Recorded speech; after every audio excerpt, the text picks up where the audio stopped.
Doni Ramadan atau yang kerap disapa Doni Rapu merupakan seorang konten kreator TikTok dengan followers 1,7 M. Melalui akun TikToknya, Doni membagikan cerita inspiratif dari sosok-sosok pejuang hidup. Dan melalui akun TikToknya ini pula, ia dapat membantu banyak orang melalui campaign kecanduan berbagi yang ia dirikan di website kitabisa.com. Sebenarnya aku dulu kerja di salah satu kantor di Jakarta setelah lulus kuliah. Nah, saat itu aku memang bikin TikTok cuma buat bikin video adik aku aja. Jadi kayak aku punya adik kecil, terus aku video-videoin. Jadi memang sebenarnya bikin TikTok itu nggak ada keniat atau serius mau bikin konten berbagi atau bikin awareness buat orang. Jadi emang pure buat adik doang.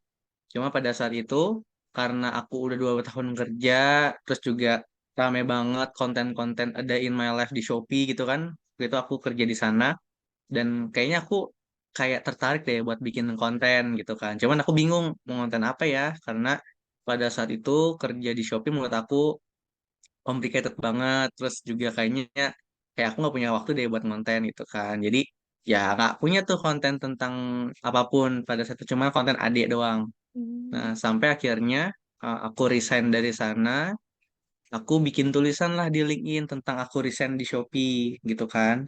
Ternyata banyak komentar yang mengapresiasi, ada yang kayak menyayangkan. Jadi kayak banyak pro kontra gitu waktu aku bikin konten di LinkedIn tentang aku resign di Shopee. Sampai akhirnya aku menceritakan tentang resign aku di Shopee itu di video TikTok. Jadi video pertama aku tuh di TikTok itu adalah tentang resign di kantor. Jadi awal mulanya tuh aku konten bisa FYP atau ditonton banyak orang. Awal mulanya karena konten tentang resign itu. Dan aku kaget, waduh, aku belum punya followers, aku juga belum punya konten, tapi tiba-tiba video pertama aku langsung FYP dan itu langsung kayak seneng gitu, kayak videonya ditonton banyak orang gitu. Dan akhirnya ya udah aku bikin konten tentang kantor, pengalaman kerja sama di Shopee. Dan pada situ eh, pertama kontennya itu tentang itu sih gitu. Jadi aku belum ada tuh niat-niat mau bikin konten berbagi kayak sebelumnya gitu. Jadi sebenarnya eh, akhirnya setelah resign itu aku kan sambil ngeplay ke tempat lain, sambil coba peluang kerja lain. Cuma memang pada situ belum dapat. Dan sambil mengisi waktu luang, pada situ lagi banyak fenomena Citayam Fashion Week. Kalau kamu tahu dulu tuh ramai banget ya, kayak di Sudirman tuh. Nah, aku tuh sebenarnya bikin video tuh di sana, kayak ya cuma video apa namanya, intinya kegiatan di sana lah gitu. Waktu zaman zamannya Citayam Fashion Week, sampai akhirnya aku nge-live gitu kan, kok yang nonton banyak banget nih waktu aku nge-live gitu kan, kayak mau nggak mau ya akhirnya aku selama seminggu lebih deh aku di sana sering di Citayam. Nah, saat itu aku ngeliat salah satu sosok penjual buku namanya Pak Ali yang pada situ dia jual buku 10 ribuan tapi nggak ada yang beli gitu loh. Kan lagi rame nih Citayam Fashion Week, lagi rame nih fenomena di sana. Kenapa sih ada sosok bapak penjual buku kok nggak ada yang notice, kok nggak ada yang berempati? Nah, tujuan aku pengennya supaya orang-orang bisa notice ke bapak itu atau bantulah kalau misalnya ngelihat penjual itu karena lagi rame banget di situ gitu loh. Tapi sisi lain yang di Citayam itu nggak keangkat yaitu Bapak Ali. Nah makanya tujuan aku pada saat itu mengangkat cerita Pak Ali supaya orang-orang bisa membantu untuk membeli bukunya ketika lagi di sana. Ternyata video itu benar-benar FYP gitu kan. Aku sampai baru pertama kali lah dapat komen bisa di atas 5.000 gitu dalam berapa hari gitu kan. Dan orang-orang rata-rata berempati tuh pada kau pendonasi dong. Aku ngebingung apa itu pendonasi kayak gimana gitu kan. Kayak aku juga ngeri gitu kan takutnya nanti soal amanah sama orang-orang kan gitu ya. Sampai akhirnya aku ngajak salah satu sepupu aku buat kita bikin campaign buat kita bantu Pak Ali tadi. Jadi banyak banget orang-orang yang DM ke aku untuk Kak aku mau bantu, Kak aku mau donasi, Kak aku mau bantu buat bapak itu. Pada situ fenomena open donasi itu menurut aku masih jarang ada gitu. Tapi aku nggak tahu gitu kalau misalnya pada saat itu orang bisa sepercaya itu sama orang-orang yang bikin konten seperti itu. Dan akhirnya aku bikin konten eh, Ali itu beberapa part sampai menceritakan tentang kehidupannya, terus jualannya, sampai aku nemuin beberapa pihak untuk nyeritain tentang Pak Ali. Sehingga orang-orang mau berdonasi, mau menitipkan rezekinya untuk membantu Pak Ali. Dalam waktu 5 hari, waktu itu aku kumpul 40 juta gitu Wow. kan. Itu waktu itu aku bukan siapa-siapa loh. Aku bisa mengumpulkan uang sebanyak itu dan alhamdulillah aku bisa membayarkan kontrakannya, membelikan kebutuhannya, terus juga membuat tabungan sampai ya itu hal pertama campaign ketika aku membantu atau orang-orang membutuhkan. Itu awal mulanya tuh. Jadi yang awal mula konten kakak dikenal orang itu dari Pak Ali Ya ini, itu Kak. Pak Ali yang sosok yang bener-bener kayak yang aku bantu gitu loh. Sampai sekarang kakak masih suka ngunjungin Pak Ali atau sering ketemu Pak Ali nggak? Kalau ngunjungin enggak, cuman aku beberapa kali suka video call karena kan memang beliau tuh tinggalnya sendiri, nggak ada anak, nggak ada saudara, benar-benar hidup sendiri aja gitu kan. Dan ya kita paling video call aja sih. Iya, sebenarnya kan setelah aku ngontenin Ali gitu kan, aku ketemu lagi sosok namanya Kakek Rohandi, penjual trompet di Kota Tua. Itu sama videonya besar dan pada saat itu apa namanya, aku bisa kumpul donasi sampai 80 juta dalam waktu 2 jam. Wah, Itu itu 2 jam loh kan kalau kemarin 4 hari ya 40 juta. wah Ini dua keren. jam. 2 jam 80 juta aku kayak wow gitu kan aku kayak kaget juga pada saat itu kan. Nah, ini namanya Cafe Rahandi. Cuman dari semua campaign yang pernah aku bikin atau buat ya ada dua sih sebenarnya konten yang benar-benar aku ngena di hati gitu. Yang pertama si Rahmat Oki Boy itu pak anak kecil yang baju Oki Ya, tahu-tahu. yang waktu itu pernah viral juga, terus pernah diundang ke Jakarta, ketemu Bang Windah, oh ketemu banyak public figure gitu Heeh. kan. Oh, Dan itu namanya alhamdulillah, dari Kak Doni ya? iya Kak Doni yang angkat Oh, juga untuk donasi. Nah, saat itu amat. Nah, kedua yang Nana sih, karena Nana itu gara-gara kisah Nana akhirnya aku kayak dikenal banyak orang terus juga orang-orang jadi kenal konten aku sampai aku juga diundang ke TV gitu itu sih sebenarnya oh kalau nggak amat ya Nana. itu selama kakak yang aku mau nanya yang selama kakak sama Nana itu dari awal mula kakak ketemu Nana sampai akhirnya kakak ngasih hasil donasi itu ke Nana itu berapa hari gitu Kak kurun waktunya berapa lama? Dari aku ketemu pertama kali sampai penyerahan donasi itu sekitar 2 sampai 3 minggu. Oh, Nah, jadi kan kontennya itu bisa aku kan gitu ya berpart-part gitu kan. Nah, pada situ sampai part 14 untuk penyerahan donasi kalau nggak salah ya kayak 2 sampai 3 minggu gitu. Jadi memang hampir beberapa hari aku update terus kan tentang Nana ya, karena orang-orang juga senang gitu ya sama aku sosok juga Nana yang suka liatin yang Nana lucu soalnya. eh, lucu, ekspresif gitu kan. Cuman memang kan balik lagi ya, aku nggak bisa ngontenin Nana terus karena Ya. setiap orang ada masanya, setiap cerita pasti ada cerita, ada akhirnya gitu loh. Dan menurut aku endingnya ketika Nana udah sekolah, ya udah cukup gitu kan. Ketika donasi udah terkumpul, ya udah tugas aku untuk membantu Nana udah selesai.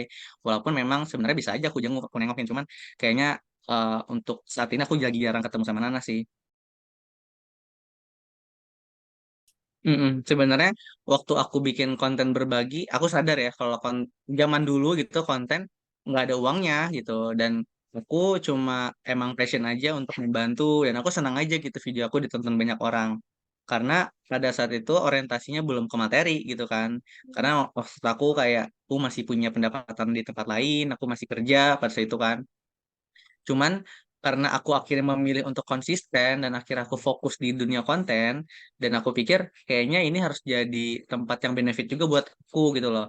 Jadi selain aku membantu orang, aku juga harus bisa membantu diriku sendiri. Dari mana? Pendapatan dengan cara misalnya kerjasama dari brand, endorsement, dan beberapa kerjasama dengan beberapa eh, produk lokal gitu ya yang mau kerjasama sama aku. Karena kalau misalnya aku cuma bantu orang, tapi aku nggak punya pemasukan, ngeri juga ya Ya, buat kehidupan aku gitu kan. Karena sebaik-baiknya manusia kan memang bermanfaat buat orang lain. Kita buat diri sendiri juga membebani juga nggak enak. Nah, makanya saat ini aku merasa pencapaian aku belum sampai ke tahap yang aku inginkan gitu, karena aku secara ekonomi belum settle, aku secara ekonomi belum belum stabil. Cuma memang untuk hidup di dalam dunia konten aku cukup buat diri aku sendiri gitu. Tapi kalau misalnya sometime aku punya keluarga, aku punya rumah tangga gitu, kayaknya ini nggak bisa jadi patokan aku untuk bisa cari uang dari sini gitu kan. Karena aku pengen nanti ketika nanti aku apa punya media TikTok yang mungkin followersnya lebih banyak, mungkin aku juga sedang lagi ngembangin YouTube, aku bisa eh, punya pemasukan yang lebih besar sehingga aku bisa membantu lebih banyak lagi. Karena kalau kamu perhatiin, aku saat ini suka berbagi, aku suka membantu. Cuman kan itu sebenarnya ruang aku, ada uang endorsement, ada uang donasi, dan ada uang campaign. Jadi nggak pure itu uang aku gitu loh. Makanya aku sebenarnya pengen suatu saat aku bisa berbagi tanpa meminta bantuan orang. Jadi dari aku sendiri. Nah, itu sih pencapaian yang aku pengen adalah ketika aku punya usaha, aku punya nama yang lebih besar, dan aku punya pemasukan sendiri yang setidaknya nanti aku bisa membantu orang lebih banyak lagi. Tuh. Jadi maaf agak pertanyaan agak sensitif. Jadi Nggak sekarang apa-apa, Kak. Kakak, kamu nanya aja.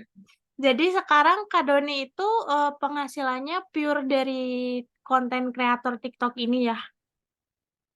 Ya, untuk saat ini aku kan nggak kerja di kantor, aku nggak kerja di mana-mana. Pure dari aku bikin konten. Nah, terus kalau misalnya kamu nanya, "Terus dapat duitnya dari mana kalau aku misalnya kontennya berbagi, kontennya ngasih uang ke orang?" Ya justru aku punya campaign namanya Kecanduan Berbagi di Kita Bisa, yang dimana orang-orang itu bisa menitipkan donasinya atau menitipkan rezekinya, yang dimana aku hanya sebagai wadah doang, aku penyalur. Nah, ketika nanti aku nyalurin bantuan atau aku memborong atau aku membantu orang, kan video aku bagus ya. Artinya video aku ditonton banyak orang, dan itu memancing brand untuk masuk ke konten aku karena mereka melihat, wah, views-nya bagus.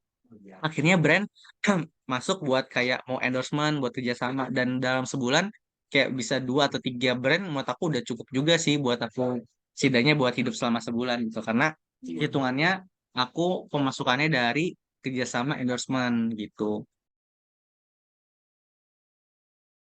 Kalau misalnya influencer atau apa namanya, mungkin nama-nama selebgram gitu-gitu ya, ada yang kayak ketika aku lagi ngangkat siapa, tiba-tiba mereka ngontak, "Kak, kita mau podcast dong."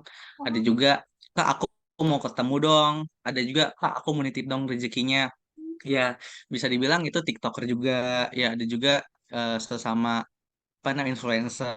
Cuma rata-rata yang mau ketemu sama aku tuh ke lebih ke selebgram gitu-gitu aja sih gitu, atau TikToker, karena aku pernah kayak di kontak sama Shanti gitu kan, terus aku pernah dihubungin sama Lala, apa sih yang kecil tuh ya, Ya, Sabrina Lala, terus sama Bang Winda yang gamers, terus pernah juga sama Willy Salim. Jadi lebih ke banyak sesama influencer juga gitu kan. Jadi kecanduan berbagi itu aku buat di tahun 2023 awal. Yang hmm, dimana pada saat dulu aku angkat Kakek Rohandi, Pak Ali, terus si Ahmad Okiboy, itu cuma satu campaign nama. Misalnya bantu kakek Rohandi hidup ya. layak. Ya udah itu Heeh. campaign semua donasi yang terkumpul untuk Ali atau buat kakek Rohandi. Nah, ketika orang kira kita bisa melihat aku, wah, Doni itu bisa menggerakkan orang-orang untuk membantu sosok yang aku angkat. Nah, yaudah gimana kalau misalnya Doni bikin campaign yang dimana uang donasi yang terkumpul bukan hanya untuk satu, tapi untuk banyak orang. Nah, namanya kecanduan berbagi. Kalau misalnya kamu nanya, apa sih maksud dari kecanduan berbagi? Awal mulanya, karena aku suka bikin konten berbagi, membantu orang, adalah komen negatif yang bilang ke aku, jadi kecanduan ya Kak, ngontenin orang susah gitu. Aku kayak, kok sinis banget gitu ya. Padahal aku membantu loh. Aku bukan ngeprank, aku bukan bukan ngebohongin, aku bukan ngejuli. Maksudnya bukan sesuatu yang negatif gitu. Tapi ternyata hal positif ini masih dianggap jelek di mata orang itu gitu kan. Dia bilang kecanduan ya Kak, ngontenin orang susah. Dan aku nggak pernah bilang orang-orang aku bantu itu adalah orang susah. Yang aku bantu itu adalah orang kurang beruntung yang belum dinotis aja sama orang-orang, yang mungkin bantuannya belum Allah turunin gitu kan. Nah, makanya dengan apa yang aku udah lakuin, aku berharap kecanduan yang tadi katanya negatif gitu kan, aku jadiin hal yang positif gitu. Jadi kecanduan berbagi. Iya, aku kecanduan buat berbuat baik. Iya, kalian yang pada donasi adalah orang-orang yang kecanduan buat Kecanduan. berbuat baik gitu. Jadi sinisme tadi aku ubah jadi stigma yang bagus gitu, kecanduan berbagi gitu. Jadi ada orang kecanduan main game, ada orang kecanduan mungkin eh, musik gitu kan, ada orang kecanduan K-pop. Nah, ya udah, aku pengen kecanduan berbagi ketika nanti kalian ketemu konten-konten yang inspiratif atau sosok yang dibantu, kalian tergerak setidaknya bukan cuma donasi, bisa nge-share, bisa ngedoain, bisa mungkin membagikan konten tersebut sehingga kan kebaikan itu nggak putus di kamu doang yang nonton, bisa kesebar lagi. Dan Mm-mm. aku harapin adalah kecanduan berbagi ini menjadi satu gerakan yang bermanfaat buat banyak orang. Karena bagaimanapun juga aku nggak bisa nih membantu orang atau membantu sosok kalau aku sendirian. Ya. Tapi kalau aku membantu atau menolong seseorang, butuh tangan-tangan orang-orang untuk membantu, ya bisa lewat materi, bisa lewat konten, bisa lewat mungkin akhirnya undang TV kan kayak gitu ya. Nah, makanya kecanduan berbagi ini aku jadiin suatu gerakan yang dimana aku bisa menggerakkan banyak orang untuk berbuat baik gitu. Aku sih ngerasa gini ya, ketika aku bikin konten, niat aku satu, bukan mau viral. Niat Mm-mm. aku pengen ketika orang nonton, akhirnya bisa membantu orang tersebut. Mau nanti ketemu secara langsung, mau itu ngedoain, mau itu mungkin ngasih duit. Jadi tujuan aku cuma itu doang. Nggak ada arah mau viral, mau diundang, nggak ada. Nah, ketika akhirnya misalnya di notice sama public figure, di notice sama TV, nah aku akan ada rasa kebanggaan tersendiri. Oh, alhamdulillah ya, gara-gara gua kontenin, si Bang Jabo jadi dikenal banyak orang. Wah, alhamdulillah ya, gara-gara ngangkat cerita Nana, kira bisa ngubah hidup keluarganya. Alhamdulillah ya, gara-gara aku ngangkat si Amat, Amat udah kuliah bisa kuliah sampai lulus gitu kan. Jadi ada suatu kebanggaan dan ketika aku ngebantu orang kan nggak cuman apa namanya menceritakan secara istilahnya kalau ada orang bilang menjual kesedihan, enggak. Mm-mm. Yang aku ceritakan adalah sosok inspiratif yang pengen nih, bapak ini aja udah tua tetap jualan, nih dia aja yang kekurangan dia masih mau berjuang, dan itu yang aku angkat supaya orang jadi terinspirasi, orang jadi termotivasi gitu. Dan ketika apalagi contoh ya, Bang Jabu tuh aku baru tadi kamu lihat di story aku, dia bilang sebelumnya Bang Jabu itu suka eh, ngelamun, suka sepi, kayak nggak ada yang beli gitu kan. Apalagi dengan dagangan yang sepi, tapi dia masih mau berbagi sama orang, sama yatim piatu, sama duafa. Mm-mm. Artinya kan sebenarnya dia nggak kekurangan ya, tapi dia mau berbagi gitu kan. Tapi gara-gara aku kontenin, alhamdulillah Bang Jabu selalu habis, nggak nyampe 2 jam Wah. dagangannya habis, karena orang pada datang semua gitu, pada datang konten kreator, pada datang makin ngeviralin. Dan itu agak senengan tersendiri ketika aku ngontenin ke seorang, orang itu dinotis sama banyak orang, atau kadang keluarganya ngontak aku, kak makasih ya gara-gara dikontenin gini gini gini gini. Jadi kayak ada kebanggaan tersendiri ketika aku bisa ngontenin orang, kalau misalnya video itu viral atau video itu ditonton jutaan orang, akhirnya bisa ngubah hidupnya, setidaknya jadi rame, didoain, terbantu, kayak gitu sih. Hmm. Terus ada nggak sih dari kan dari orang-orang yang kakak konten itu ada nggak misalnya kayak Nana gitu. Nana ada nggak cerita ke kakak kayak ih sejak Kak Doni viralin aku ada orang yang manfaatin aku atau pas Bang Jabo ini iya ada orang yang manfaatin dagangan aku gitu.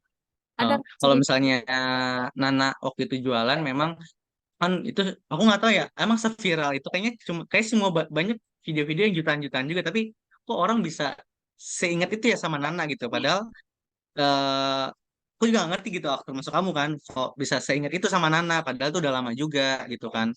Dan kisah Nana ini ketika aku pergi, ketika Nana pergi juga kayak ini Nana ya, ini Nana ya. Jadi kayak Nana itu dikenal banyak orang juga. Ya, kalau aku sih mungkin bilangnya bukan cuma buat Nabila, tapi buat teman-teman yang lain juga, bahwa sebaik-baiknya manusia adalah manusia yang bermanfaat buat yang lainnya. Hmm. Percuma kamu punya gelar sarjana, cuma kamu punya uang banyak, tapi kamu manfaatin buat diri sendiri. Tapi sebaik-baiknya ilmu yang bermanfaat buat orang, sebaik-baiknya materi yang bisa berbagi buat orang, karena kan dalam agama juga diajarin kan 2,5% rezeki yang kita terima itu ada hak orang lain. Kalau kamu makan sendiri, itu jadi haram. Nah, makanya aku sih berpesan untuk bisa tetap berbagi. Nggak usah nunggu kaya, nggak usah nunggu, ah, aku pengen suatu saat kalau jadi Kak Doni aku berbagi. Wah, kalau nunggu jadi Kak Doni Ya. nggak jadi jalan-jalan dong gitu kan. Aku pun waktu bikin konten kayak gini pun nggak ada ekspektasi aku mau berbagi ketika aku punya gaji sekian.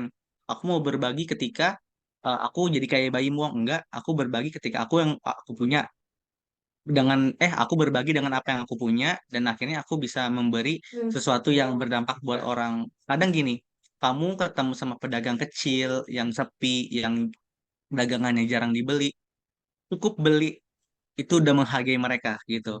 Nggak harus borong, nggak harus kasih uang sebanyak-banyaknya, enggak.